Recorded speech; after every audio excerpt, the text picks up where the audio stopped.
So we'll start the class at 6, another 5 minutes we can wait. After that, we can start the class.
I hope my screen is visible. Can you confirm, anyone?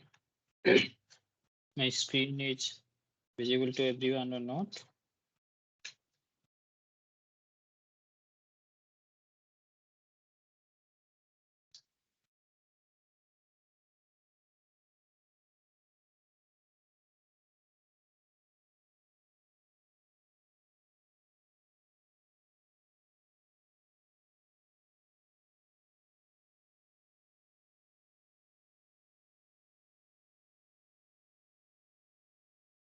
I think we can start. It's already 6, so I think you can start. Can you confirm my audio and my screen is visible or not? You can chat right on the chat box also.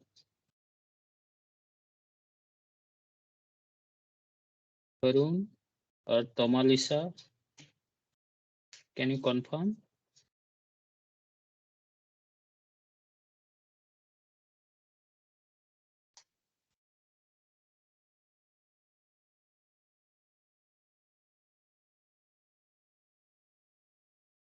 Okay, I think it is visible to everyone. So good evening all. So I am Suvankar from Indian Institute of Science. So this course is name is Electrochemical Technology in Pollution Control. So last week we have discussed some introduction of this course. So first week we already have done, and this atomic structure part also we have completed. But we can now we can more focus on the solution properties. So this is like a third week, but we are still in the second week, so we are a little bit advanced. We are going, so later we can compensate that. So last week, what we have discussed that more about the atomic structure. So how the atom is atomic electronic configuration, and also we have discussed the importance of what is called why we need to discuss the pollution in the environment, and what are the criteria to know the pollution, how much pollution is there in the solution as well as in the air as well as in the water. So we have discussed from the pollution control board of India. So from there we have discussed in last date how the microparticle is increasing in the air. So and also we have discussed Bohr model, Sommerfeld model, and hydrogen spectrum, different type of hydrogen spectrum. And we have discussed some problem also in this topic, and how we can calculate the wavelength of the spectrum, and as well as how we can calculate the energy of the orbital, and the transition energy from one state to another state, as well as we have discussed the quantum number like principal quantum number. One we have discussed. Second one is angular quantum number, also we have discussed. Then third one is magnetic quantum number, also we have discussed. And fourth is spin quantum number, we have discussed. Okay, so that thing we have discussed, and from there we also discuss that in any atom or any electron, the four quantum number cannot be same for two electron. So we have discussed this thing. This is we also have read in 12 standard or BSc standard. So now we will discuss more about the solution property, because when you will do the electrochemistry or electrochemical technique, you will do, or you want to measure the pollution amount in the solution, that time you have to know some parameter like concentration or solution solute, and what is called fraction of mass, all these things. So for this we'll little bit we'll know some parameter or some theory which can help to understand in future different electrochemical technique, okay, and to make the solution all these things. So let's discuss with the solution properties. So what is solution? So solution basically a homogeneous mixture of two or more components. Suppose you have a sugar solution, basically you have mixed sugar crystal in water. So basically we have taken the sugar crystal and it dissolve in water, so that when it is a clear solution, that is called solution. So in this case sugar is the solute,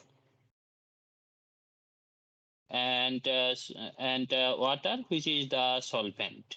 Okay, so I think this is very general things. So basically in the solvent, which one we can say that solvent, because we are mixing solid sugar and water. So whatever solvent properties, that is basically depend on the solvent property also. The physical state, if solvent is liquid, then solution state also liquid. So then we can tell that whatever state maximum amount of component is there, that is the solvent. Okay, so solute, whatever here is the was sugar, which is the solute. So this solvent can be solid state also, as well as gaseous state also, as well as what is called liquid state also, and it is a mixture of the solid, liquid, or solid gaseous that can be happen. Okay, so and with that we'll discuss some parameter or some concentration part, like what is the mass percentage. So mass percentage, basically you are dissolve some amount of water, some amount of sugar in the solution. So basically mass component, basically the mass of the component or solute, and by total mass of the solution. Suppose you have mix what is called 10 gram of sugar in 100 90 or 80 gram of water, then the mass percentage will be 10 divided by 10 plus 80. That is the total mass of the solution into 100.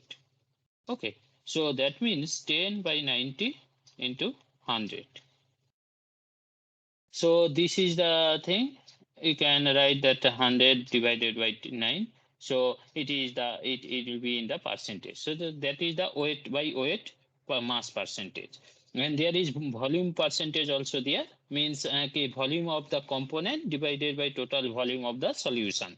So with this, we forward to another parameter like mass by volume percentage, number of what is called mass of the mass of the solute dissolved in the 100 ml of solution. So that is the mass by volume percentage. Okay, and these are parts per million. There is number of parts of the component divided by total number of parts of all component in solution into 10 to the power 6. So this is basically microgram per ml, you can say, and these parts per billion basically nanogram per ml, and these parts per trillion basically picogram per ml. So that things we have discussed also earlier class. So now we will discuss the mole fraction of the component. So what is the mole fraction?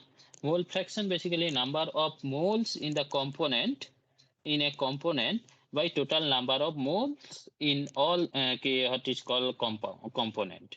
So basically suppose you have a and you are mixing with the B, then the mole component will be xa of the mole component, that is the number of mole of A divided number of mole of A plus number of mole of B. So this is basically what it is written here also. So that is the mole fraction. And what is the molarity? Molarity is the mole of the solutes divided by volume of the solution.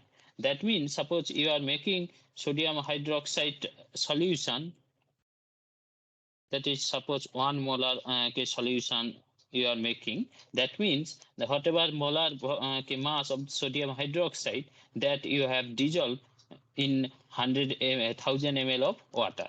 Okay, suppose the molar what is called mass of the sodium hydroxide 56.5, then 56.5 divided by 1000 ml. Okay, so this is the molarity of the solution. So that means 56.5 gram you have to dissolve in 1000 ml of water. And what is the molality? Molality basically moles of the solute divided by mass of the solvent in kg. That means suppose 55 gram you have dissolve in 1 kg of solvent, then molar mass will be 55 divided by molecular weight of that compound divided by 1 kg of the solvent. Okay, so that things is there. So now we also discussed in the previous class that La-Satellite principle. So La-Satellite principle, what it will tell? It will tell that suppose you have one system, and it is, if you are externally you are applying some force, then the system will respond in that way that it can be minimize the force. Okay, suppose one reaction is there, A plus B, it is going to C, and it is a exothermic reaction. I think these things we have discussed also. So exothermic reaction, then suppose you are increasing the heat. Okay, you are increasing the heat. That means the system will respond in that way that it can decrease the heat. Okay, so in the forward reaction, it is exothermic, means it is releasing the temperature or heat, it is releasing. So if you increase the heat, then the system will try to what is called eliminate or liberate the heat from the system. That means the forward reaction will be happen so much so that it can release the heat from the inside. Okay, so that is the La Sutter's principle is telling. And the next one is how what is called Henry's law. So what is the Henry's law? The statement is there that in any temperature, at a constant temperature, the solubility of the gas is directly proportional to the partial pressure of the gas present above the surface of the liquid or solution.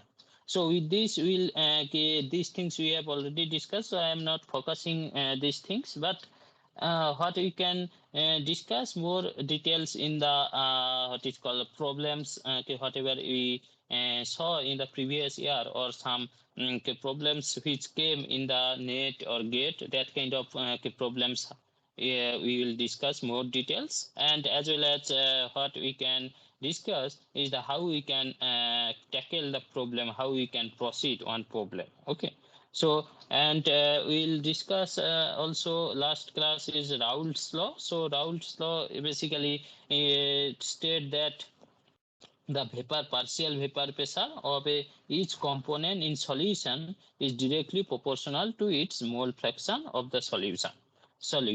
So if you have a component component 1 and another component is 2,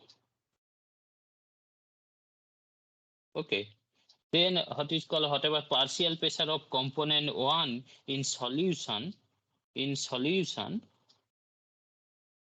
that will be this to follow the this equation. So that is partial pressure P1, that is P10 by x1, that is the mole fraction of component 1.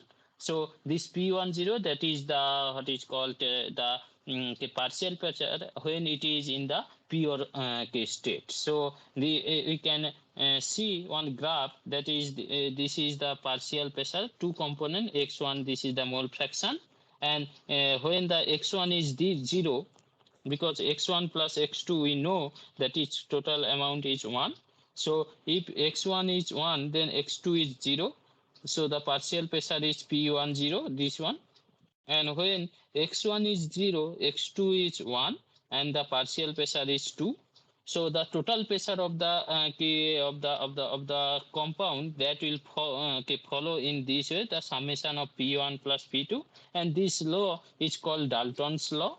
So that total pressure is the what is called the summation of the partial pressure of each component. So that things we have discussed also. So now we can discuss some problem which we have seen in the previous what is called assignment. Okay, so you people can do with me also, and we can see. So the question, first question is, we need to prepare a solution of sodium hydroxide in methanol. So predict whether the preparation can be successful.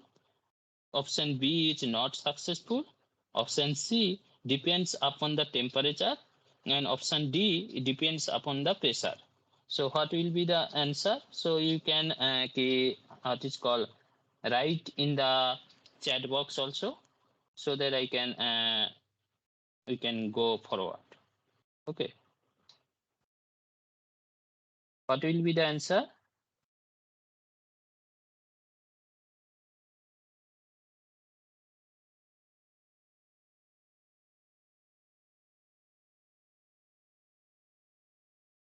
Varun has written that is option A, successful. Yeah, so it is correct. So basically we have discussed earlier that polar solvent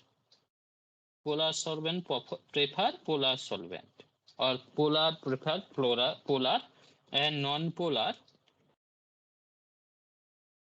prefer non-polar. Okay, so here you can see sodium hydroxide OH. So when it will be, so that is that Na plus and OH minus it will be, and we are making it methanol. So this is CH3OH. So that will be what it will be CH3 plus and OH minus. So that things OH minus is there and CH3 plus. So this is a polar solvent. So as sodium plus and OH minus, that is also polar. So it can coordinate so that the solution you want to make, that can be, you can make the solution. So this is the first question. The second question is the third term in the reaction, that is one reaction it is given, that is aluminum and helium, that is going to some radioactive reaction, that is silicon 30, it is prefer. So it refers to, it is written the third term of the reaction. What is the third term it is here? So 1, 2, 3, this is the third term. So what it is referring? So the question is the third term in the reaction, what it is referring. So the option A is selenium with atomic number 30 and atomic mass is 14, and selenium with atomic number 14 and atomic mass 30. C, silicon and atomic number is 30 and atomic mass 14, and D, silicon with atomic number 14 and atomic mass 30. So what will be the answer?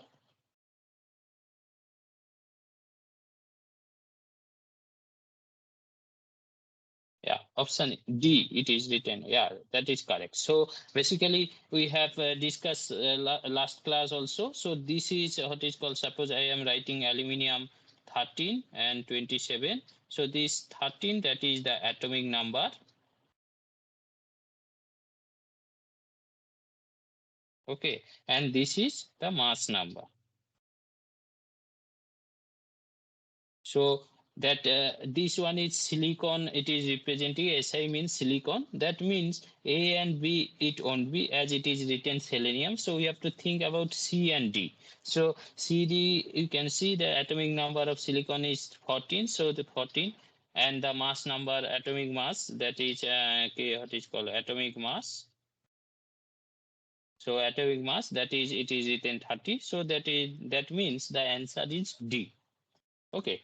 So the third question, in a solution, a solvent is a major component state, whether true or false. Okay. So in the solution, which one is the major component? Solvent. Another part is solute. So which one is the major component? It is written that solvent is the major component. So this statement is true or false? Yeah, that is true. So now the fourth question is mole fraction of chi A of a substance in the solution is given by an equation. Okay, so it is written chi A, Na by Nb by Na. This is option A. This is option B. This is option C. Option D. So which one it will be?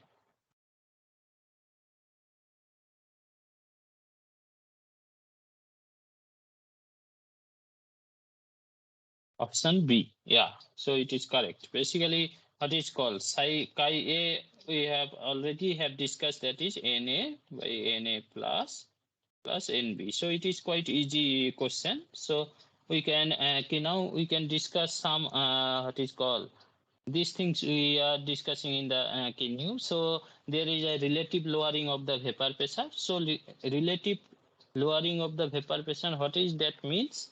That means the vapor pressure of a solvent in solution is less than that of the pure solvent. Suppose we have the sugar solution. Solution means sugar you have dissolved, have been dissolved in water. Okay, so it is telling that the vapor pressure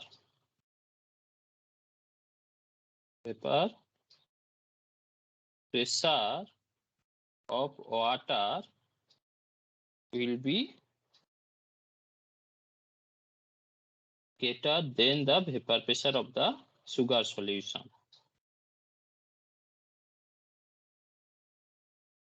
Of sugar solution. So relative vapor pressure, sorry, I think I have written the opposite. So vapor pressure of the water will be greater, greater than the vapor pressure of the solution. So can you tell why this is what is relative vapor pressure of the solution is what is called lower compared to that of the pure solvent? Anyone can tell? Okay, so basically suppose you have the some container and you have the pure water. This is pure water. And another component where you have the water, along with this you have other components, suppose sugar molecule also there. So that means what is the vapor pressure? Vapor pressure basically in the top of the surface, how much vapor is there on the of that solvent. Okay, so if it is pure solvent, then what will happen, that all the water molecule is there, so it can easily go to the vapor state or gaseous state. Vapor state or gaseous state. Gaseous state. Okay, so that means the more amount of water vapor can easily go from the liquid state to vapor gaseous state. So the amount of the vapor or water molecule in the gaseous state will be high. For this vapor pressure is high. But in the case of sugar solution, what will happen, that water molecule is there, along with that some sugar molecule also there of the surface, so that the amount of water molecule cannot go easily to the gaseous state. Okay, so for this the vapor pressure or the amount of the gaseous state water molecule is lower compared to the pure state. So for this the vapor pressure is lower in the solution, sugar solution. Okay, now question, how you can measure that what is called relative vapor pressure. So suppose you know that suppose you have a solute that is P1, the partial pressure, then and in the initial state the partial pressure is P10 or P1 naught. So the relative vapor pressure, that is P1 naught divided minus P1, okay, divided by P1 naught, that is del P. I can write del P1 by P10, that is, it is written that it is proportional to the mole fraction of the solute. Okay, so that means that is x2. We know the solute mole fraction, that is x2. So x2, what we have learned now the previous what is called question, what we x2, we can write that n2 by n plus n2. We can write it in this way. So now we know that in the solution, or what is called in the solution, we know the solute plus solvent. And solvent, the amount of the solvent is much higher than the solute. That means the mole fraction or the mole of the solvent, that is N1, and the solute N2. So that is N1 is much greater than the N2. So the summation of these two is mainly depend on the solvent, what is called the amount of the solvent. So what you can write this one, N2 by N1. So this people we can ignore this part. Okay, so this thing is there now. Okay, but this mole fraction we know, but we want to know how much amount of solvent or solid is there from the relative what is called relative pressure of the solution. So therefore here we know that dp1 by p10, that is n2 by n1. So n2, what we know? Okay. So N2, what we know, N2, that means W2 divided by molar mass of the solute. So we can replace that one, W2 by M2 and N1 W1 by M1. So that means we are getting one equation, that is P10 by P1 by P1 naught, that is W2 M1 W2 W M2. Okay, I think, yeah. So this equation, what is called, if you know the molar mass of the sugar and how much what is called, how much sugar you have added in the solution, and molar mass of water also you know, and how much water you have taken. So if you know all these parameters, then how much relative pressure it will be, that you can calculate from this equation. So that means you no need to what is called measure anything. If you know the parameter of this, then you can put this equation and you can get the what is called value of the relative mass. So on this we can discuss some problem. So this is one problem in what is called previous year question. So that is vapor pressure of the chloroform and DCM, that is, this is the chloroform and this is the DCM at 298 Kelvin are 200 mmH and 415 millimeter with respect to Mercalli scale. Calculate the vapor pressure at 25.5 gram of chloroform and chlorine at 298 Kelvin and their mole fraction in the gaseous phase. Okay. So they have given the hint. So these things, the molecular weight of the chloroform and DCM they have given, and also the total pressure we can calculate from this. So what is the mole fraction? One question is what is the mole fraction, and what is the calculate the relative vapor pressure. Okay. Then what we know, we can proceed in this what is called relative vapor pressure. We know del P by P1, that is the relative vapor pressure. Relative vapor pressure, that is N2 by N1 plus N2. Okay.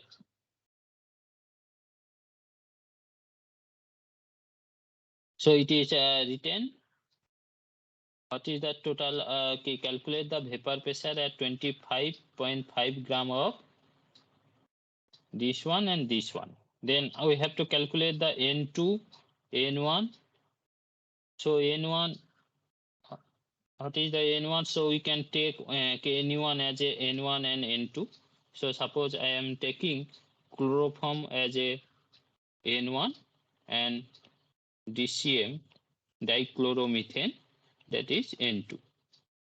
Okay. So then what will be the N1? N1 will be the 25 gram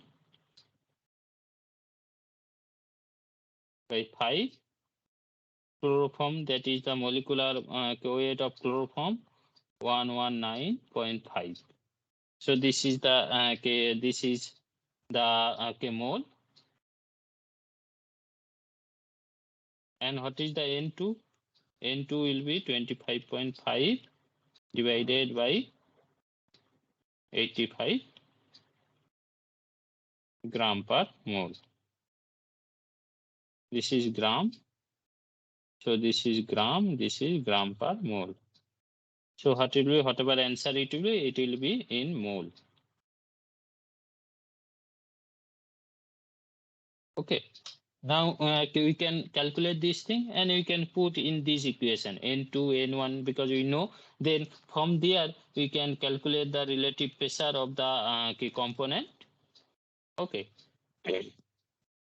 Now, what is the mole fraction of that? So basically x2 we have to calculate, or x1 we have to calculate. So that thing also you can calculate from this thing, because we know that x2 is what is called, we have discussed this thing also, that it is proper equivalent to x2. because del P1 by del P10, that is equivalent to x2. So that thing we can calculate from here. Okay. So I think anyone can calculate this thing. I don't have the calculator with me. So if people can calculate this one.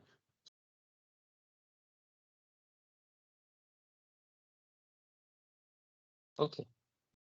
Now we can go to the next thing. So the next thing is the elevating of the boiling point. So elevating of the boiling point means it is saying the boiling point of a solution is always higher than that of the boiling point of the pure solvent. Suppose we have taken water, pure water, and we have taken a sugar solution. Then it is telling that the solution solvent boiling point, this is the solvent boiling point, and this is the solution boiling point, means sugar solution boiling point will be higher compared to the solvent case, solvent what is called pure solvent boiling point. Okay, so that thing there is a equation how we can calculate the molar mass or mole fraction of the solvent or solution. So that things it is known that the molar mass or elevating of the boiling point. So suppose initially this is the TB. Okay. So this is TB, the boiling point for the solvent, and this is the TB, that is the boiling point of the solution. Then the difference of these two del TB, that is proportional to the what is called molarity of the what is called molarity of the solute. Okay, so M is the molarity. Okay, so this is the thing. So this thing how we can this is the proportionality constant, so we can replace this one by some constant, so that is we can write kb by m. So what is kb? So kb is the what is called elevation constant. Elevation constant.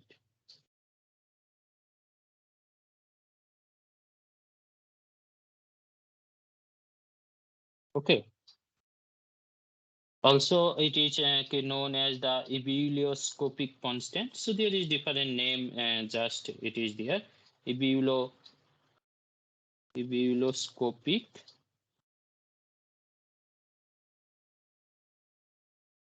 constant. Okay.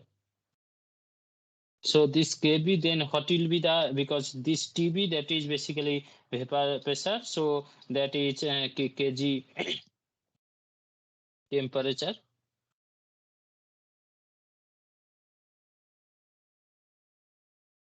Temperature.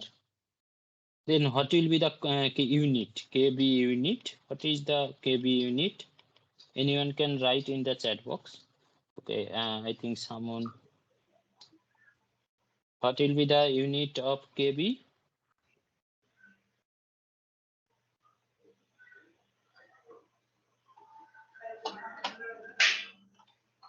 Nagaraju? Yeah, Professor. Yeah, so can you tell what is the unit of Kb? We have this molar mass. What is the molar mass? That is molality unit, kg, mole per kg. kg per mole.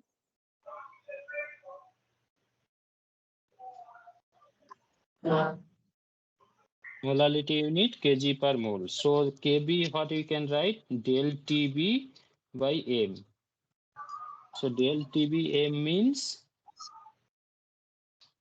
temperature. What is the unit of temperature? That is Kelvin unit. And this when it will be kg, so kg will be up and mole inverse. Okay. But here we know that this is the molarity. Suppose you want to calculate the what is called molecular mass of that solute, then how we can calculate? So we have to replace this M1 by molecular mass, so that we can write that del TB, that is Kb M. So M you can write, or you can write W2 by M2, but this M2 it is in grams, so you can divide it by 1000, so that will be kg. And when it will be W2 into 1000 M2, so that means you can write Kb into W2 1000 M2, that is del TB. So or you can write MB Kb W2 1000 divided by Kb del TB. Okay, so this kind of question means you can replace. So you can get to know what is the temperature, or what is the what is called molar mass of the solute. So you have they will give the this TB value, and what is the mass of the solute or Kb value also they can ask for the solution. Okay, so this kind of question also it will come. Okay. Now there is another term also we have discussed, that is depression of the freezing point. So depression of the freezing point we also similar kind of thing basically. Here in this figure you can see. So this is the solution, liquid solvent, and this is the solution. So whatever freezing point of that thing, it is KTA much lower than whatever pure solvent solvent is there. So you can see some simple example, that is water. Pure water, it is to freeze at 0 degrees Celsius. Suppose you add NaCl, some salt in with water, that will freeze at -1 what is called 20 degrees Celsius. Okay, so that means the freezing point of the solvent is lower than that of the pure solvent. Okay, so that is that this del TF. So the depression of the freezing point, that is also same whatever we have discussed in earlier for boiling point. So that is Ka into M. Okay, so I am not going to details how you can go to M2. So that is M2, that will be W2 into 1000 into Ka divided by del Ta into what I have written, Kb. Kb. I think this one it will be W2. Okay, I have I think it will be Kb M2. Yeah, Kb W2 1000.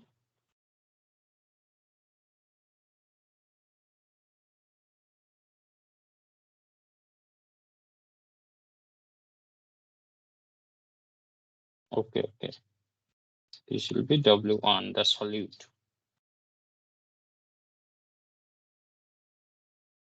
Yeah. So this will be the things in W1.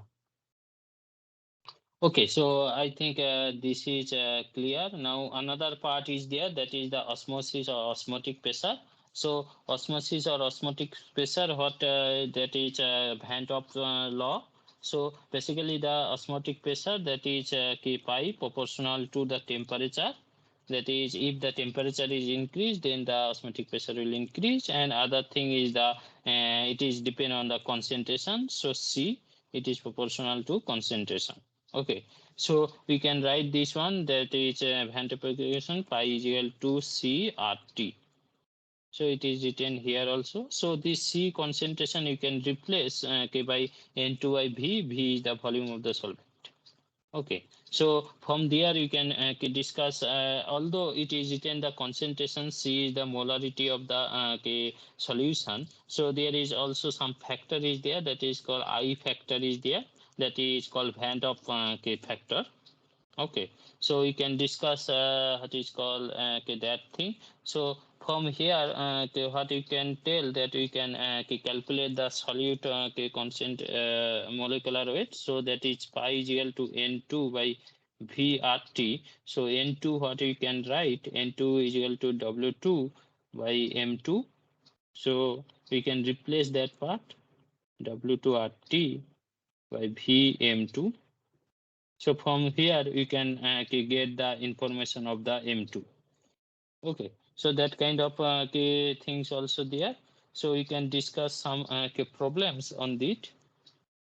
So 1 mole of table salt is dissolved in 1 liter of water. Okay, at a temperature of 27 degrees Celsius. Then what would be the osmotic pressure of the solution. So basically, hand of law you have to apply. So how you can proceed? You have to first see what are the information they have given. Okay. So the hand of equation we know that pi is equal to CRT. We know this equation. So what they have given, you can see. So R is the gas constant. What is the unit of R? Sorry, not unit. What is the value of R in atmosphere unit? Anyone can tell?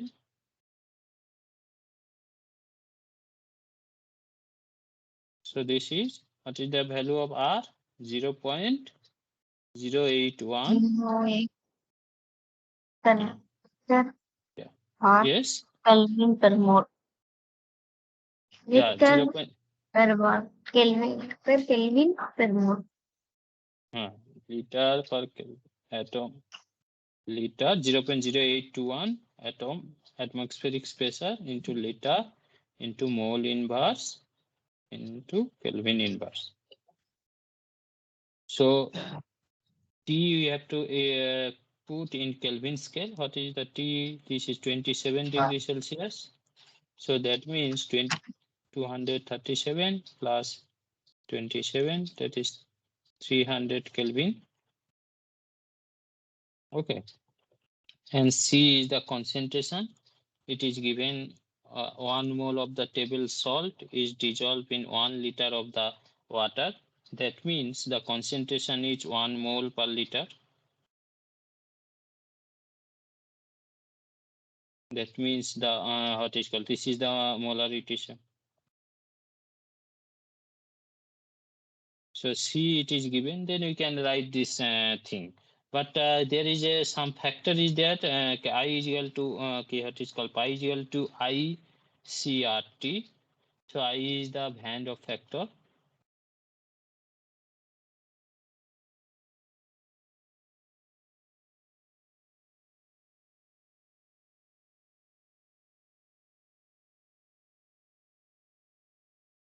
Factor. Okay. So basically, I what it is representing? It is representing that in the when what is called in this case sodium chloride, table salt means sodium chloride. So when it is dissolved in water, then how many ion it will produce? So Na plus Cl minus. So T 2 ion it's producing. That means I is equal to 2. Okay, then what you can write? Pi is equal to 2 into concentration, that is 1. Okay, 1. Oh,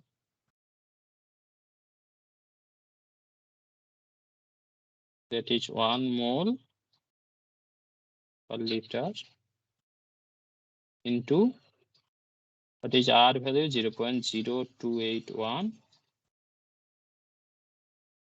atmospheric pressure into liter mole inverse Kelvin inverse. into 300 Kelvin.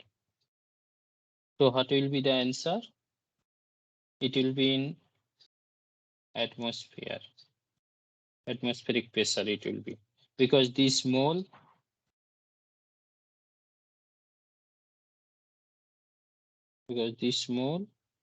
and here mole inverse, it will be cut out, and this liter and this liter it will be cut out, and this Kelvin inverse, this Kelvin it will cut out. So it will be only atmospheric pressure. So what will be the answer? So you people can calculate this one. So I can write this thing later.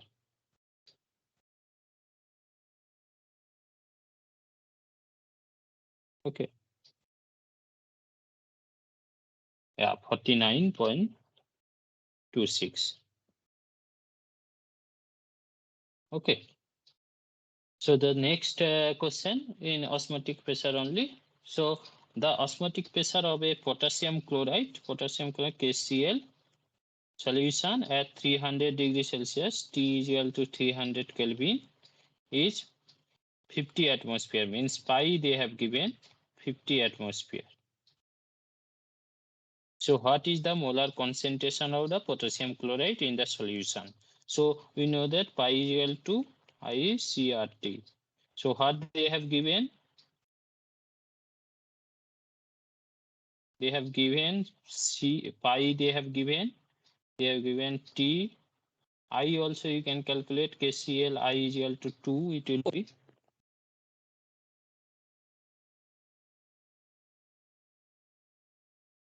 2. Then we know R also, then we can calculate the C. So how you can write C is equal to I R T. So that is 50 divided by 2 into R 0.0821 into 300. Okay, so what will be the answer? What is the concentration?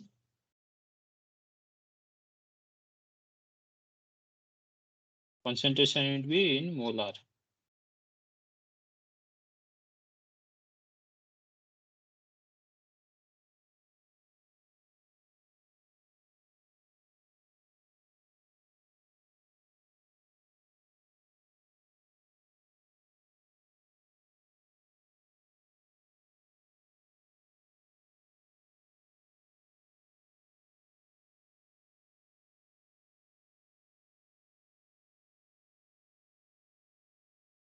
Yeah, it is right. So 1.015 molar. Yeah. So now we'll discuss this part up to now. Whatever I have told, it is clear. Kausala has written the X2. Yeah, it is correct, I think. So we can discuss to the next thing. So basically, next thing is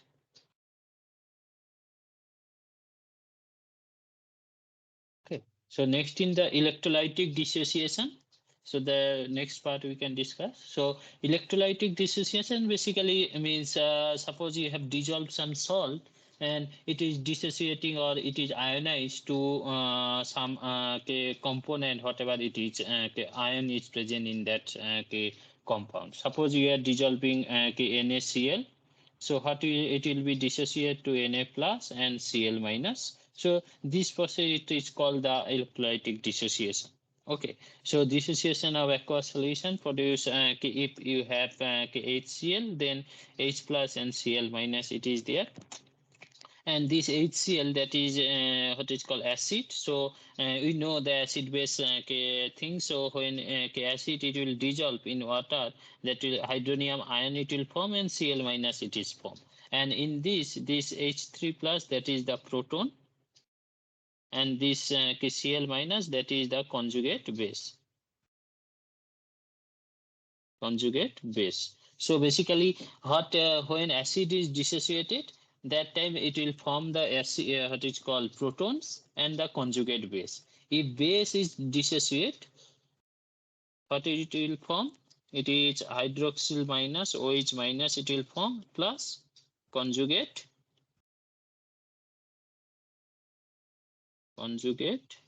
acid.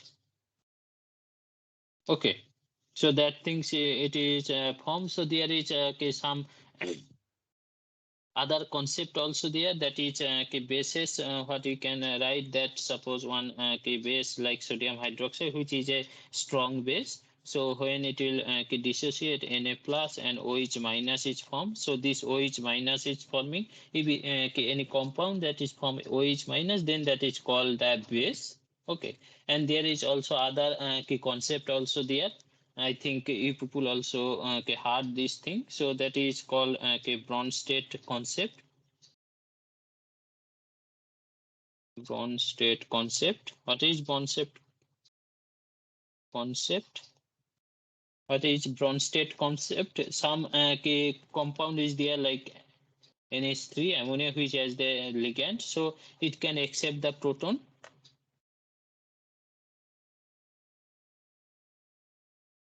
So what it will form NH4 plus OH minus. So this OH minus also it is producing. So that is the Bronsted concept, that this ammonia, what is ammonia? Ammonia is the base. Okay, there is Lewis concept also there, which can what is called imitate the electron, that is called Lewis base, like chlorine minus, that is the Lewis base. So that things is there. So from there is two concept which came, that is to weak acid, weak base. So what is weak? What is called strong acid, strong base, and weak acid, weak base. So strong acid and strong base. What is strong acid? Can anyone tell? Strong acid or strong base? What is the definition of that?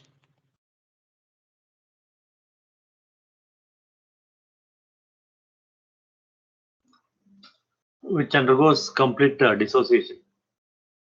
Yeah, so which can undergoes completely dissociation, that is called the strong acid or strong base. Okay, so means suppose HCl or NaOH, so which can completely dissociate H plus plus Cl minus in the solution, or Na plus plus OH minus. So that is the strong acid or strong base. And weak acid or weak base, which is partially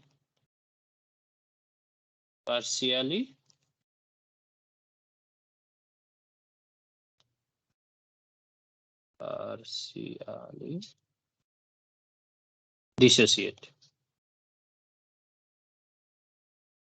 Okay, like acetic acid, you can tell.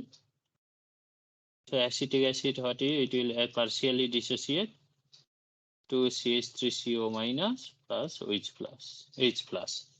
Okay, so from there, you can write some equation, that equilibrium constant when the you are dissolving some weak acid.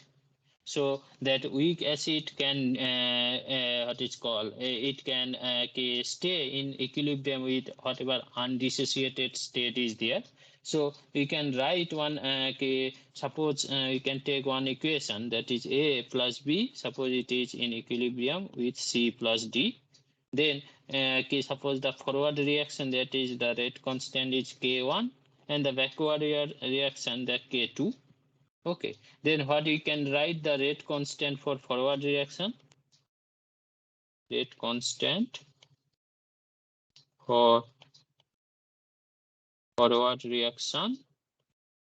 I think we have discussed, we know this thing. So that K1 is into concentration of A, concentration of B. And the rate constant,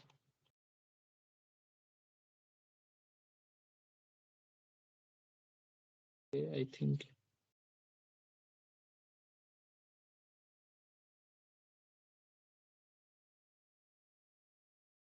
something is the rate constant for backward reaction. that is K2C T concentration. Okay, so if it is in equilibrium, then the equilibrium constant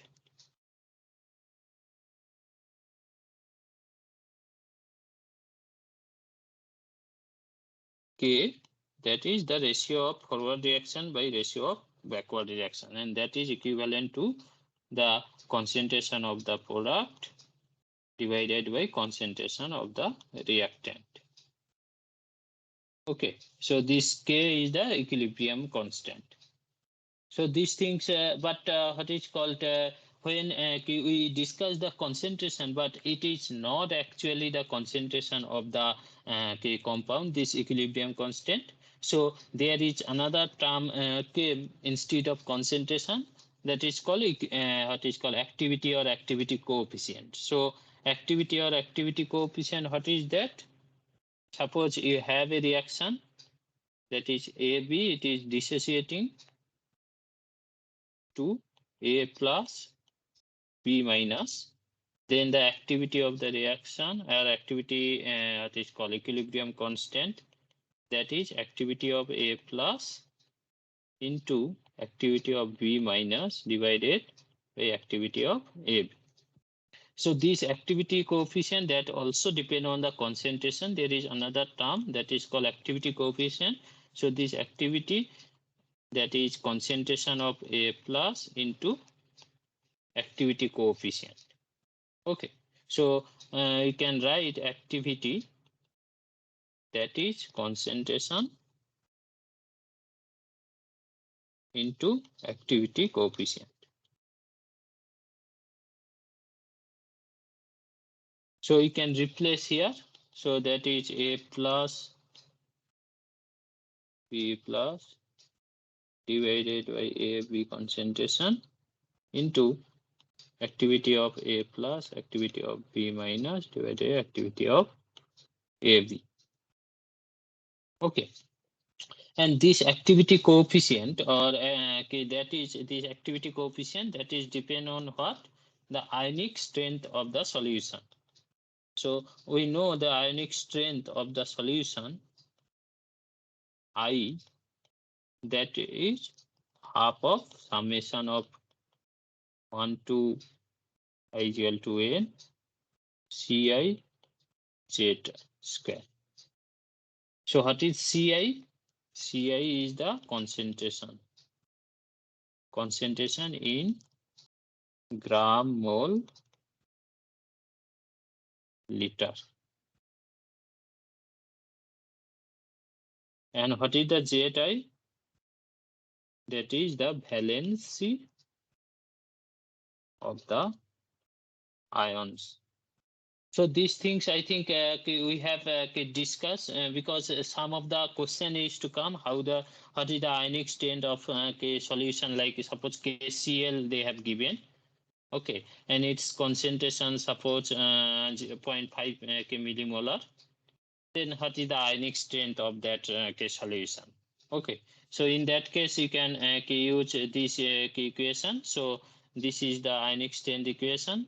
That means Ci, that is given, that is 0.5 millimolar, and valency we know that KCl when it is dissociate, what it would be? K plus Cl minus. That means plus 1 and minus 1. So the valency Zi, that is equal to 1. So you can calculate the I, that is half. I think so I, that is equal to half of summation of I is equal to 1 to n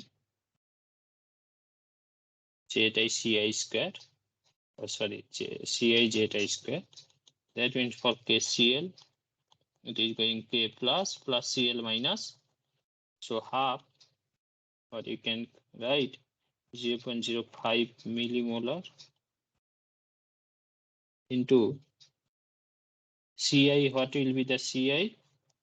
1 square plus 0.05 millimolar minus 1 square.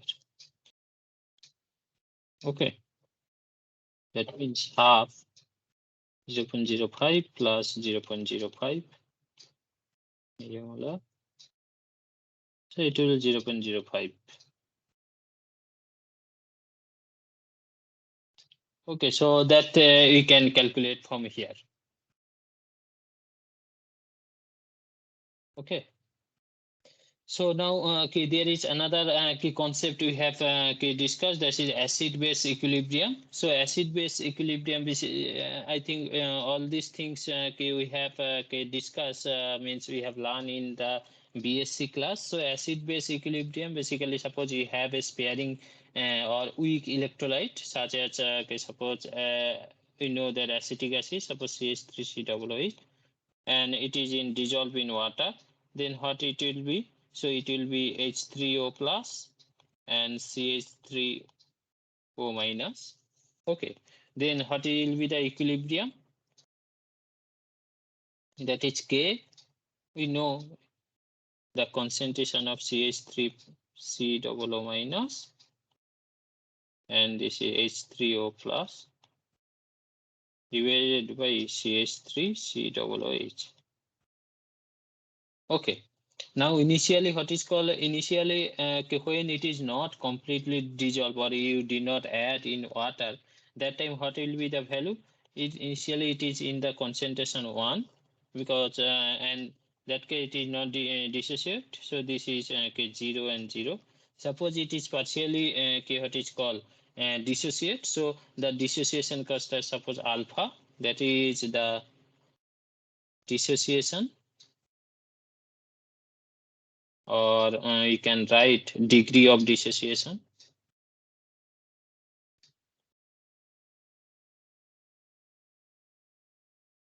So then how much it will be dissociate? 1 minus alpha, the remaining concentration of undissociated acetic acid, that is 1 minus alpha. Then its concentration, this is alpha and this is alpha, it is produced because alpha amount of acetic acid is dissociated. So the concentration of this compound will be C alpha and this is C alpha. So you can write here. So this is C alpha into C alpha divided by this is C alpha. So C into 1 minus alpha.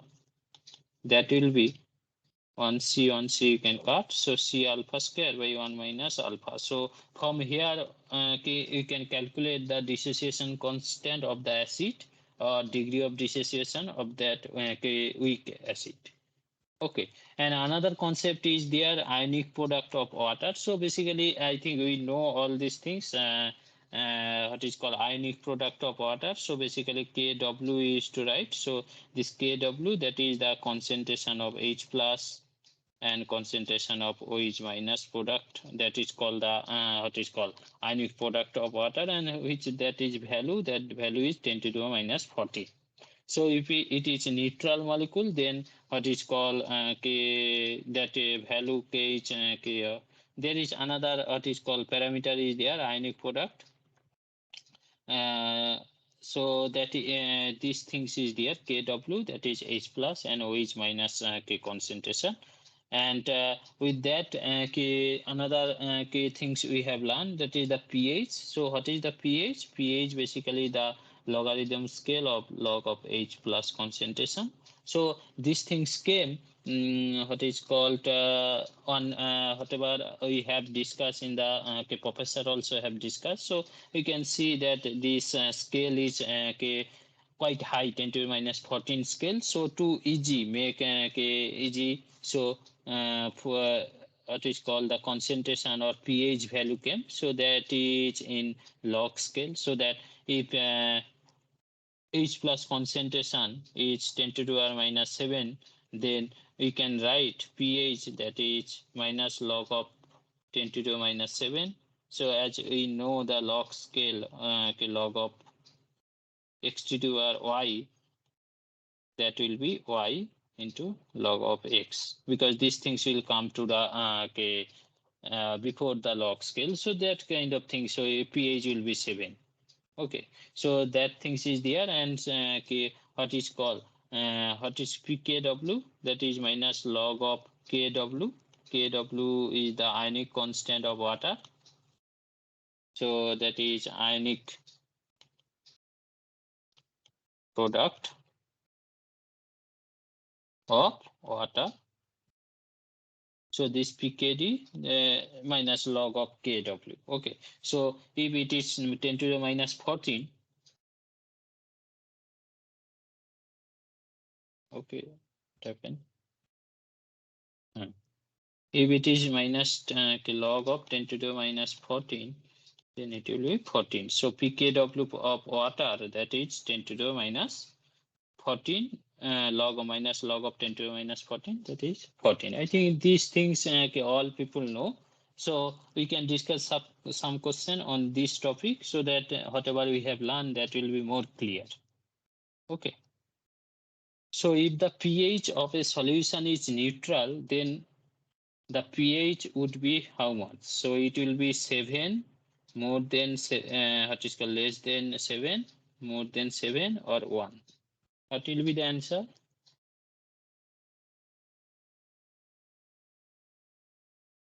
Yeah, so Varun had answer, so 7 it will be. Yeah. So sorry. So the next question is, what is the pH of pure water at 100 degrees Celsius? Kw at 100 degrees Celsius is given.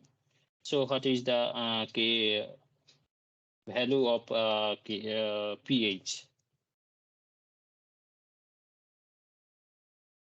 Okay.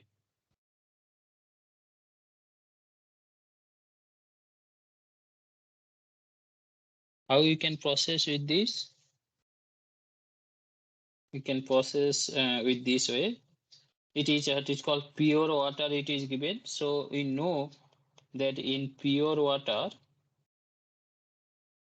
what are the concentration? Concentration of H plus is equal to concentration of OH minus. That things we know. And we have to calculate the pH value. So pH, what we know pH? pH is equal to minus log of H plus concentration. That means we have given Kw, it is given. So Kw it is given means we have to calculate the what is called concentrate H plus we have to calculate. So Kw, what we know? Kw is H plus multiplication of H plus and OH minus. So this thing is 1, this thing is 2. So this OH minus, instead of OH minus, what you can write? That H plus, instead of H OH minus, H plus you can write. So that will be H plus concentration. Okay. That means we have to put H plus. So H plus, what will be the H plus? That will be Kw squared. So you can now we can put this value here. So minus log of Kw half. So that means minus half log of Kw. So log of Kw we know half log of 5.45 into 10 to the minus 13. So what will be the value? Anyone can calculate?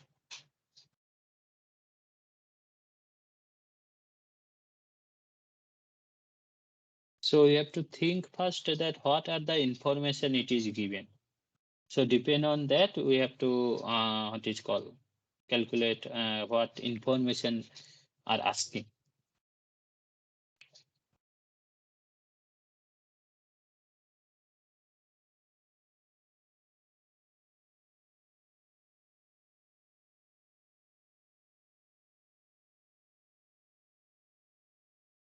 Can anyone calculate?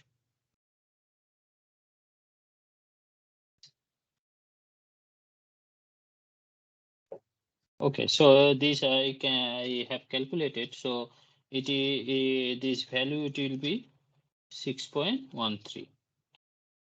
That is the pH. So here you can see that pH because it is a neutral solution, so it is neutral solution, because water, it is pure water, means it is neutral solution. So in the case of neutral solution, pH we know that it is 7, but in this case the pH value it is coming on 6.13. That means, so this pH is neutral only for temperature at 25 degrees Celsius. So as the temperature is increases, so the pH value is decreased to 1.13. So it is more acidic in nature compared to whatever we have in room temperature water. Okay, so pH will be decreased. So to understand that this pH that is constant or 7, neutral pH 7 for all the temperature, or it is a particular temperature. So for this I have given this problem. Okay, so the next problem we can discuss. So the next problem is a solution of HCl is diluted so that its pH changes by 0.3 and 1 unit. How does the concentration of H plus ion changes in each case? Okay.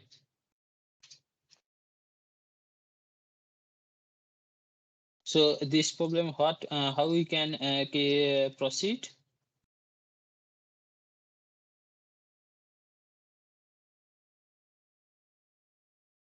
So what it is given that as the from this equation, what we can say that as the solution is diluted, it is written that it is diluted. Okay, so is this diluted? That means the concentration of H plus must decrease. Okay, and the pH should increase. As H plus K concentration will decrease, then pH value should be increased. Okay, so that means del, suppose the change of the pH, del pH, when H plus changes by X factor, I'm assuming this X factor. Okay, because it is written that pH changes. Okay, so that means as initially what is there? Initially pH, that is minus log of H plus. Finally, what is there? pH plus del pH, whatever changes is there, that will be what? So that will be minus log of X into H plus. So as we know, log of AB, that is equal to log of A plus log of B. What other things we know? Log of A divided by B, that is log of A minus log of B. So these things we know. So that way you can write minus log of X minus log of H plus. Okay. So that means these things, what is this? This is the pH. This is pH. So here also pH. pH plus del pH. So this pH and this pH you can cut up. So del pH, what it will be? Minus log of X. Okay. So these things it is written one case 1 here, 0.3. Okay. Then you have to calculate X value. What is X value? Log of minus 0.3. It will minus 0.3. What is that value? 0.582. Okay. So one case, another question, another part. What is that? Del pH it is given 1. That is minus log of X. So you have to calculate X. X is equal to 10 to the minus 1. Okay. So that means so H plus becomes 0.1 times or 1/10 of the initial value in the second case. So this way you can means whatever information they have given. So on that basis, you have to calculate that thing. Okay. So we can calculate, discuss another problem. So calculate the H plus and pH of what is called 10 to the minus 3 molar HCl and 10 to the minus 3 molar H2SO4. And question C, 10 to the minus 3 molar NaOH solution. I think this is quite easy question. What we know, HCl, it is a strong acid. H plus plus Cl minus it will be. That means it is 10 to the minus 3. So HCl, H plus concentration over 10 to the minus 3 and Cl minus also 10 to the minus 3. What we know, pH is equal to minus log of H plus. Okay, so minus log of 10 to the minus 3. What will be the pH? 3. But the interesting thing is here. So H2SO4, what will be the, when it will dissociate? 2H plus it will form plus SO4 2 minus. That means H plus concentration, what will be? 2 into 10 to the minus 3. Okay. That means what is the pH? pH is minus log of 2 into 10 to the minus 3. Okay. Then what will be the value? These things, if you calculate this thing, then it will be 2.7.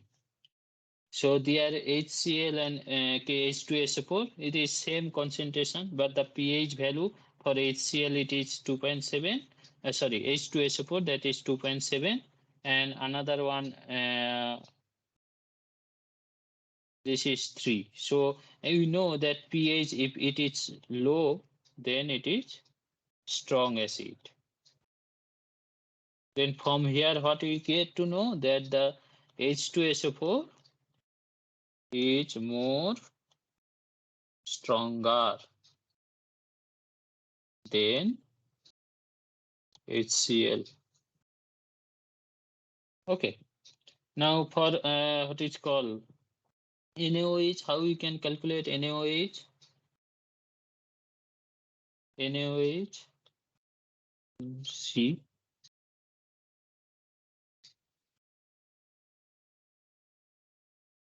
NaOH, what it will be? Na plus plus OH minus. So as we know, H plus concentration into OH minus concentration, that is 10 to the 40. So from here H plus concentration you can calculate 10 to the minus 14 divided by 10 to the minus 3. So it will be 10 to the minus 11 mole per decimeter cube. So from here you can write pH, that is minus log of 10 to the minus 11. So that means 11 pH value. So as it is a base, so the pH value is high. Okay, so this is easy question. So now we'll discuss some effect, that is common ion effect. So what is common ion effect? Common ion effect, basically the concentration of a particular ion can be increased by addition of another component which produce the same cation or anion.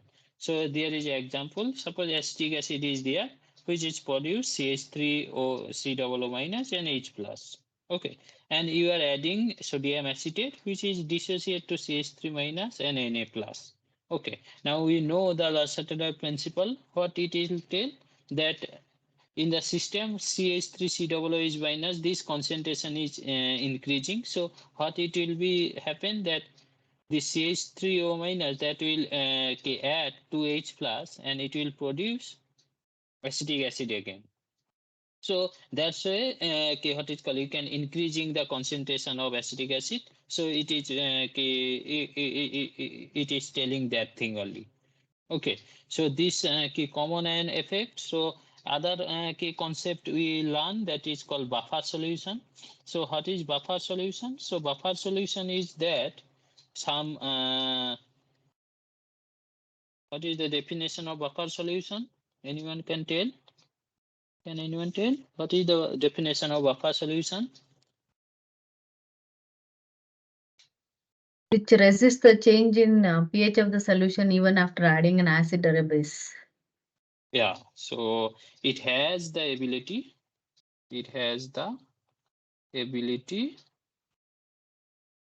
to resist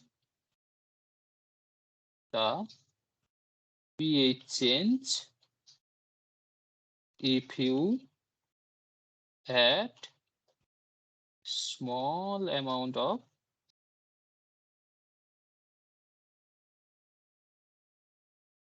acid or base.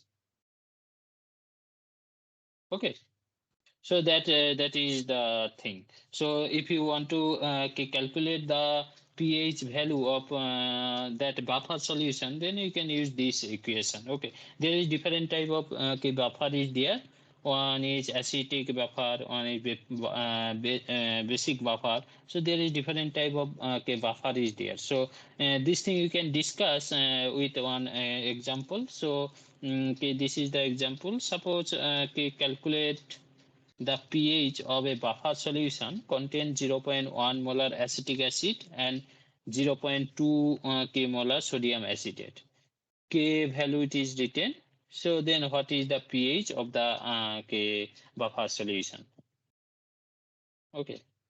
So as we have discussed, or we have know that pH, what is the pH? The equation is pH K plus log of concentration of salt divided by concentration of acid. So that things you know. So here salt, that is what is the salt? It is written buffer containing 0.1 molar acetic acid, that is acid,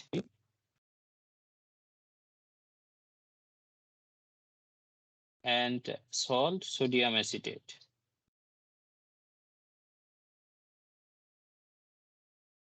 So both concentration it is given pK. So K value also given. So K value K it is given means what is pK? pK is minus log of K.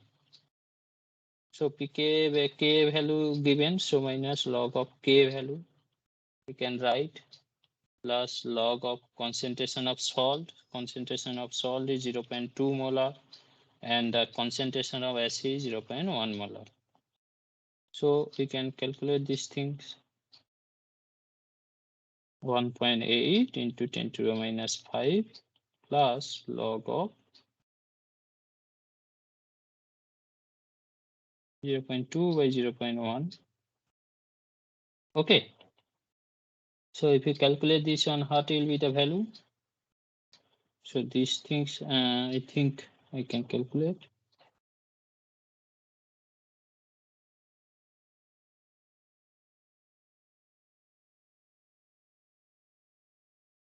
If people can also calculate in the notebook.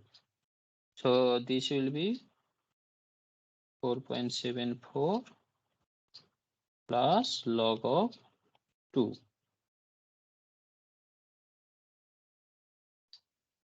So this will be 5.05.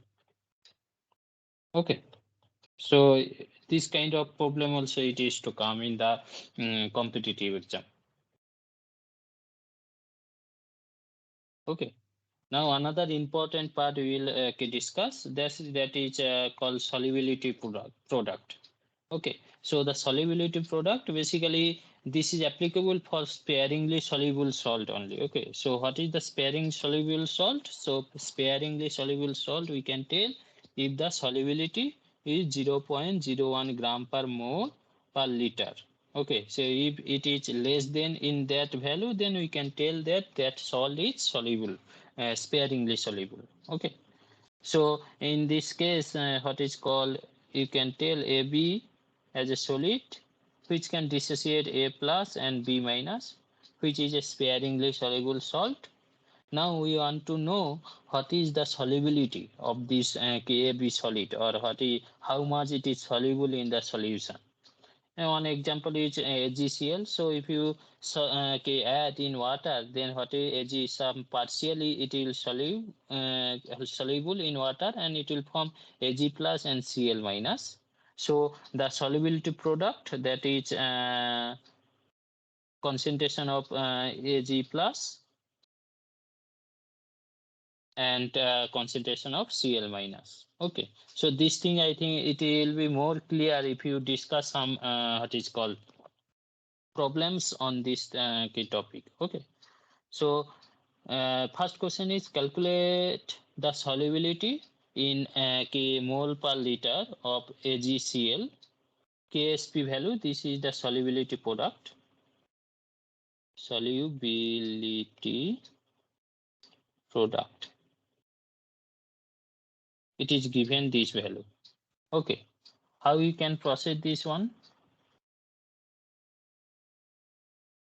If people can do with me also. So you can write the equation. So it will be equilibrium with the solid, whatever it is soluble. So AgCl, it is in solid state. What it will be from? Ag plus in aqueous plus Cl minus in aqueous. Okay. So before soluble, what it is there? Before soluble, it is in solid state. It is in solid. So you can take the activity is 1. So that time these things is 0. So after solution in equilibrium, what will be their solid? So 1, suppose it is S amount is soluble. So the 1 minus S it will be, and this one is S and this is the S. Okay. Then what is the solubility product? KSP, that we know, concentration of Ag plus, concentration of Cl minus. So S is, so S into S, that is S square. So we have to calculate S value. So KSP value it is given. So S square it is 1.8 into 10 to the minus 10. S it will be root over of 1.8 into 10 to the minus 10. So what will it will be the value?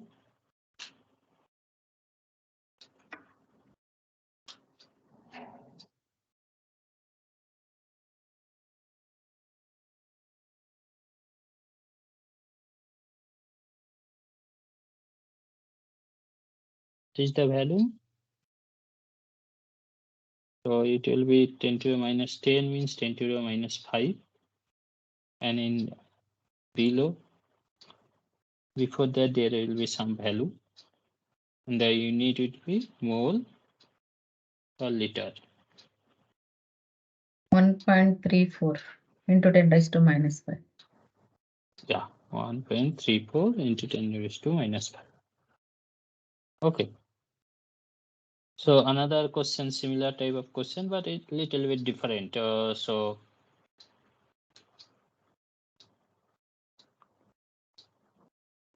I think this is kind of similar kind of question. So calcium carbonate has a solubility in water is 0.018 gram per liter at 25 degrees Celsius. Calculate the KSP value of calcium carbonate. Molecular mass it is given. Okay, so basically KSP value we have to calculate. So KSP value we know, if calcium carbonate is dissociate. So I can write calcium carbonate, what it will be dissociate? Calcium 2 plus carbonate 2 minus. So in similar way you can write. So before it will be 1, this is 0 0, and after equilibrium 1 minus S, this is S, this is S. So solubility it is given, but solubility it is given gram per liter. So you have to convert in molality. So molarity you have to convert. How we can convert? 0.018 gram per liter. So that things you can convert molecular mass divided by molecular mass 100. This is gram per liter and this is gram per mole. So gram it will be. So what will be mole per liter it will be. What will be the value?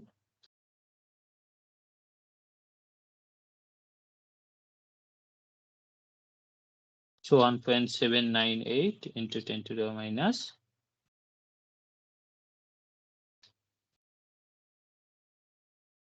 this one 1.8 into 10 to the minus 4. This is mole per liter. So you know the AS value, then KSP value you can get easily. So calcium 2 plus into C032 minus, so that will be A square. Okay, so A square is 1.8 into 10 to the minus 4 whole square. This is mole per liter. So what it will be?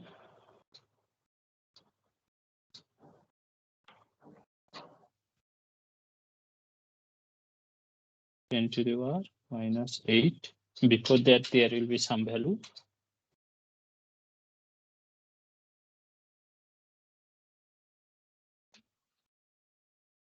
3.24. 3.24 into 10 to the minus 8. Okay. So another interesting problem we can discuss. After that, we can go to follow. So another problem is calcium fluoride has a solubility in water of 0.017 gram per ml per 100 ml. Calculate the KSP value of calcium fluoride. Okay, molecular mass it is given. So what a solubility is, it is given. So you can write in similar way. First things we have to consider this concentration. Okay, concentration molarity, we know that molar mass divided by 1000 ml of solvent. But here it is written 100 ml. So 100 ml means how much liter? 100 ml means molar mass 100 ml means 0.1 liter, we can tell. Okay, and these things is grams, so we have to convert this one in mole. So 0.017 gram divided by molar mass, it is given 78.1 into 0.1. So this is the concentration, solubility. Yes, we get this thing. Now we can calculate this thing for calcium KSP value. So calcium fluoride, what it will be dissociate? Hello, Nagaraj, ಯಾಕೆ exit ಆಗೋದ್ರಾ? Calcium 2 plus 2A minus. ಹೌದಾ? So ಯಾಕೋ ಯಾರು ಬಂದಿಲ್ಲ, ನಾನು ಒಬ್ಳೇ ಇದ್ದೀನಿ, ಅದಕ್ಕೆ ಕಾಲ್ ಮಾಡಿದೆ ನಿಮ್ಗೆ. before experiment, so this is 1 and this is 0. So after experiment, after equilibrium, 1 minus is same thing. This is H fluoride ion, this is 2, so it will be 2S. So KSP value, what we can write? Calcium 2 plus concentration into F minus concentration. So what you can write? S into this is 2S whole square. That means 4S cube. So 4 into S, what is the S value? Solubility 0.017 divided by 78.1 into 0.1. That cube.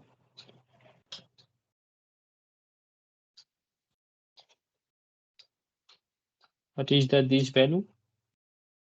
This one.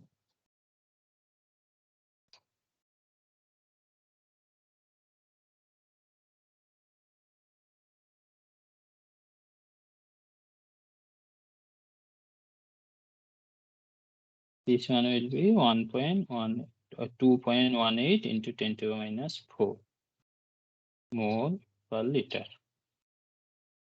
So that things you can put here.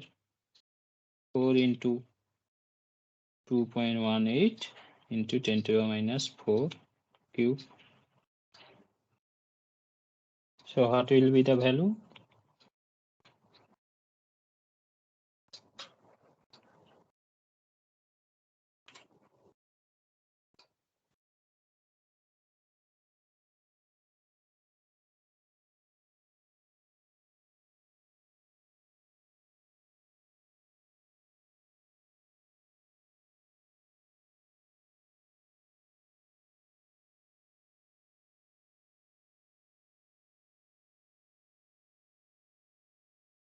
So it will be 4.13 into 10 to the 11. Okay. Yes.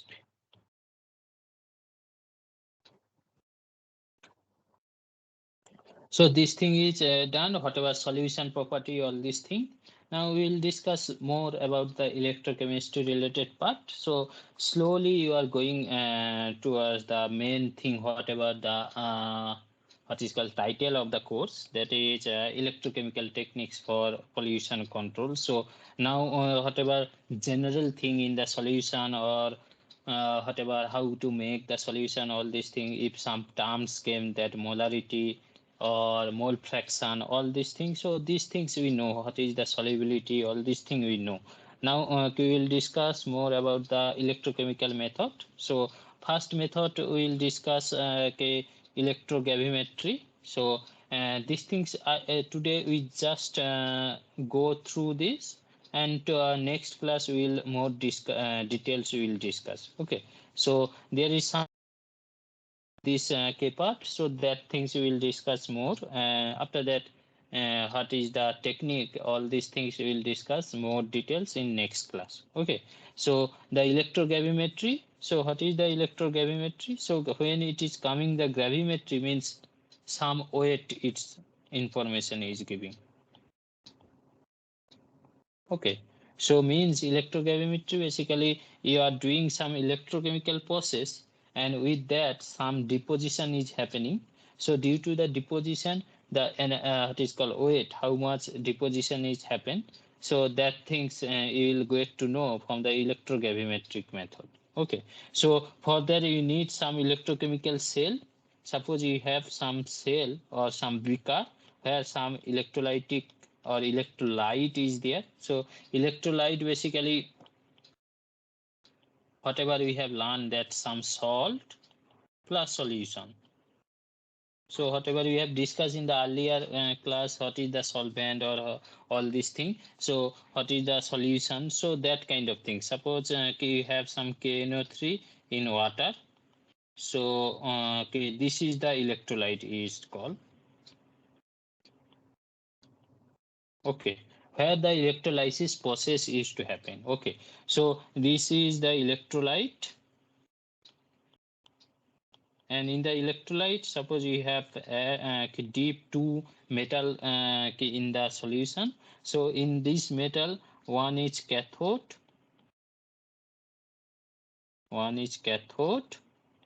another one is anode. Can anyone tell what is the definition of cathode? What is cathode? What is anode?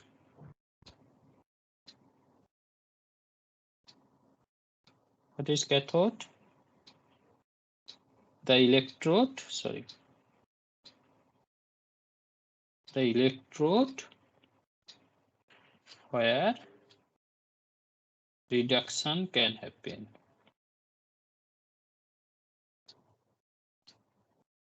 Okay, And what is the anode? The electrode where oxidation happen. Okay, so in this case, suppose KNO3 is there, K plus NO3 minus is. So this K plus, when it is reduction will happen, K plus will take one electron and it will go K naught. Okay, so this K reduction is happening. So for this, in the cathode, K plus will deposit. So as it is deposit, so in the weight of the cathode will increase. So how much it is increased? So that thing you can calculate from the what is called after you can calculate means after taking the weight. Okay, so that things is there. So to do all this electrochemistry or all these things, there is two law is there. One is Ohm's law, another one is Faraday's law. So what is Ohm's law?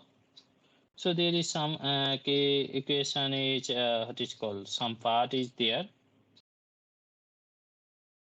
Ohm's law, I think all people know Ohm's law, that V is equal to IR, this equation. So I, if you write V is equal to R, V by R, I is equal to V by R. So I is the conductivity. Suppose you have a electric circuit and I is going, you are applying the potential V and you are getting the I. So this I is equal to V is equal to IR. This R is the resistance. Then how we can get this resistance value? So, or how we can calculate the conductivity value of the K cell? So there is different type of cell is there. So I think it is discussed here. So this is a different type of cell. Glass cell is there, where another is what is called two electrode cell, where two platinum electrode is close to each other. Another one is this is the salt bridge cell, salt bridge cell. So there is a different type of cell is there, where you can measure the conductivity of the solution. So I think in the lab, people what they used to do that you can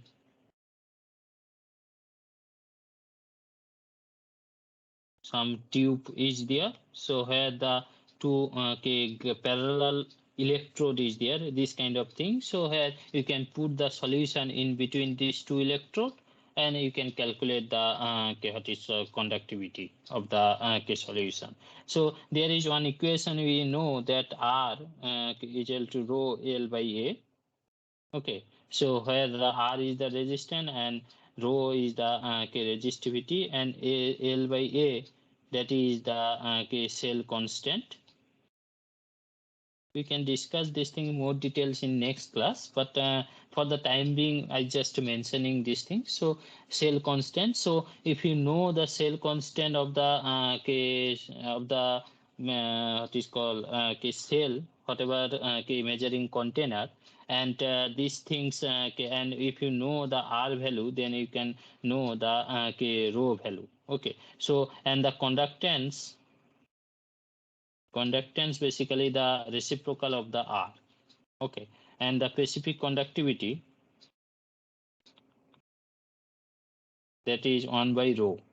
Okay, so that things you can calculate. So basically how we can calculate or cell constant, all these things. So this conductivity you can calculate for solution as well as for the solid also.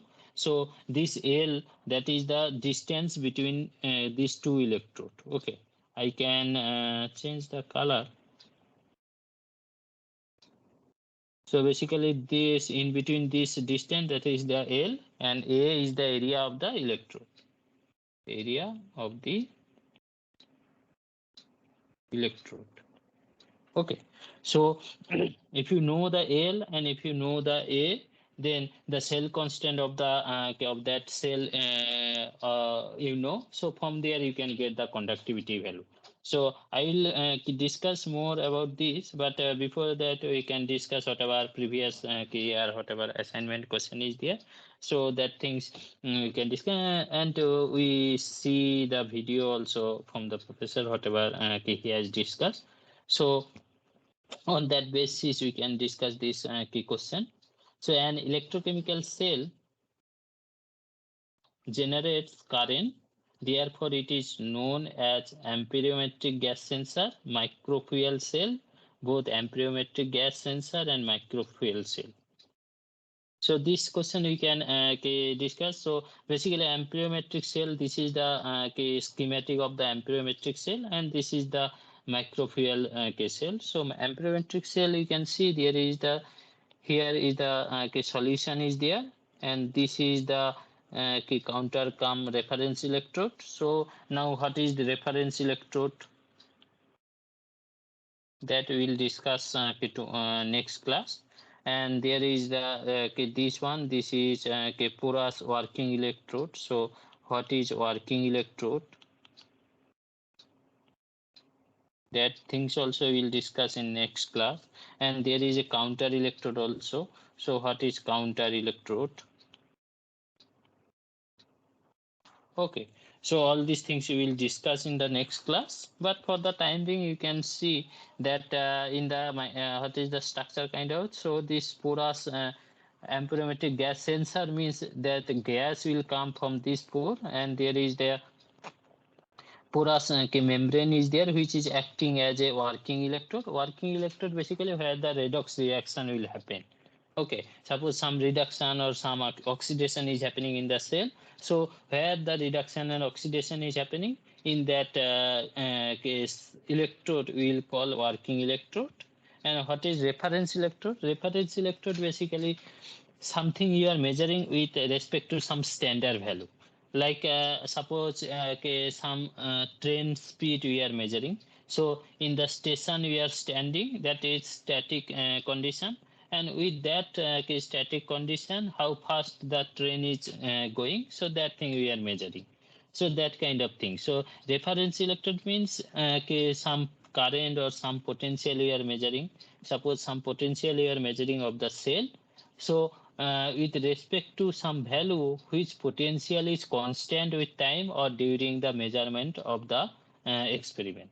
So that time whatever potential you are taking with respect to some reference electrode, so that is means with time the potential of that electrode is not changing. So that is called the reference electrode.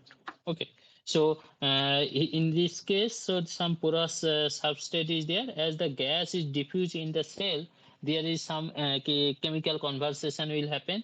Due to the chemical conversation, the electron transfer will happen, and you will get the electricity. So basically, electrochemical cell, what it will generate? It will generate the current due to the change of the chemical reaction. So in if the amount of gas is increased, so if amount of gas increase, then current value also increase. Current value also increase. Okay, so that means amperometric gas sensor, which is also a cell, generates current. As the gas increase, then the current value also increase.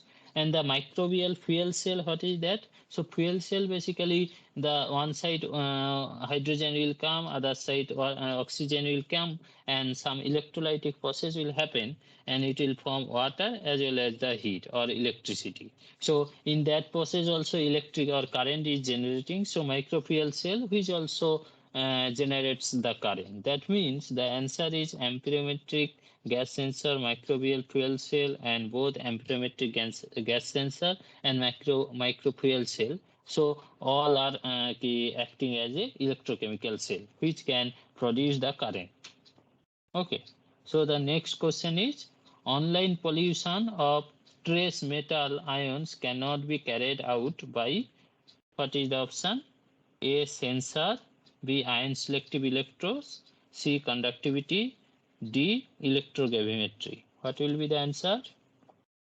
Online pollution of trace metal ions cannot be carried out.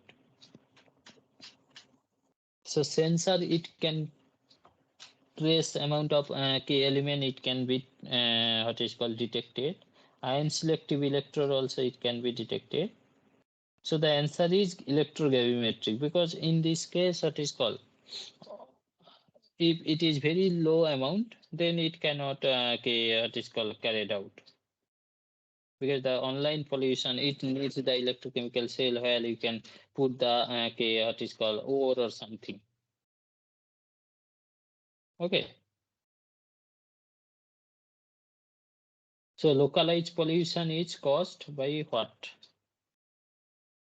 Influence effluents in water bodies, atmospheric emission, landfill of soils waste, and all of these. What will be the answer?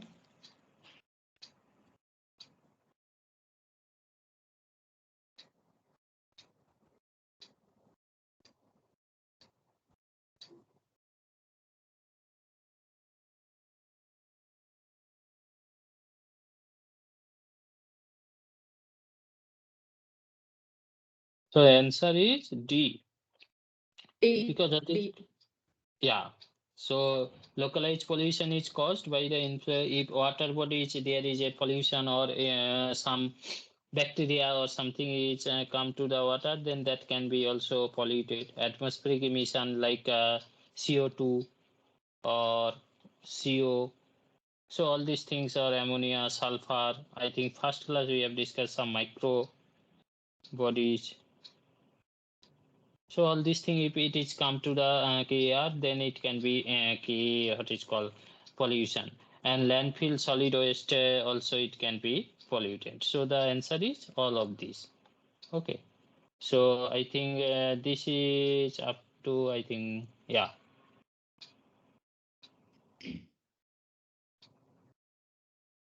So this is the thing. I think all the question whatever in the previous year, so we have discussed, and we have discussed some of the concepts in solution chemistry. So I think time also almost over.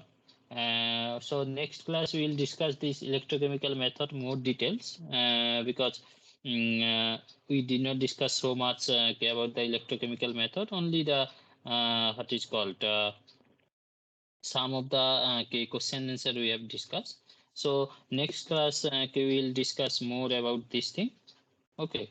If you have any question, then you can ask me.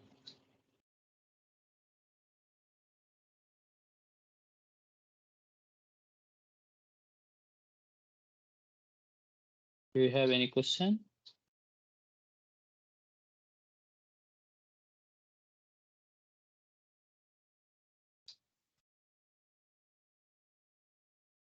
No, no, sir. Thank you. Thank you so much. Okay, thank you.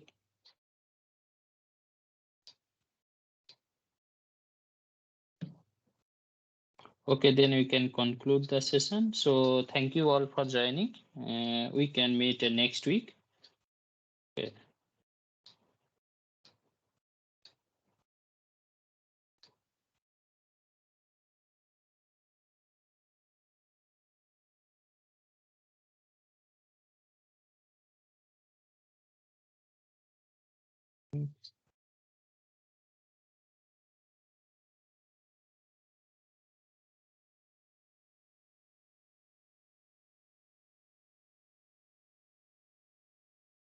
Okay, so I think the time is over, so we can conclude this session today, and we'll meet next week. How to presenting.